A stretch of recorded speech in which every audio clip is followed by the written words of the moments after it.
আপনি কি জানেন চরমোনাই ময়দানে প্রতি বছর চরমোনাই মাদ্রাসায় কত খরচ হয় জানেন? একটা মাহফিল আঞ্জাম দিতে কত খরচ আপনি জানেন? একটা মাহফিল উঠাইতে 2-3 কোটি টাকা খরচ হয় শুধু একটা মাহফিল উঠাইতে, 2-3 কোটি টাকা। মুরব্বীরা আপনারা বলেন তো, প্রতিদিন চরমোনাই 7 থেকে 8 হাজার মানুষের খানা পাক হয় প্রতিদিন। কত হাজার? 7 থেকে 8 হাজার মানুষের খানা পাক হয় প্রতিদিন। আমাকে বলেন তো, এই প্রতিদিন 7-8 হাজার মানুষের খানা খাওয়াইতে কয় টাকা লাগে? হ্যাঁ, চরমোনাই গেছেন ইদানিং? এক একটা বিল্ডিং দেখতেছেন কত বড় উঠতেছে, দেখছেন?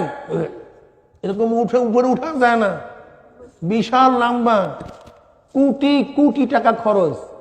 আপনি জানেন চরমোনাই জামের স্টাফ কতজন? 250 স্টাফ শুধু চরমোনাই জামে, 250। জানেন বিল আসে কত? প্রতি মাসে প্রায় 20 থেকে 25 লক্ষ টাকা শুধু স্টাফ বিল আসে, বেতন। আপনি জানেন এই অবস্থা? শুধু গিবাস শেখায় শুনেন, কিন্তু চরমোনাই কি হচ্ছে এই সম্পর্কে আপনাদের অনেকেরই ধারণা নেই, জানাও নেই।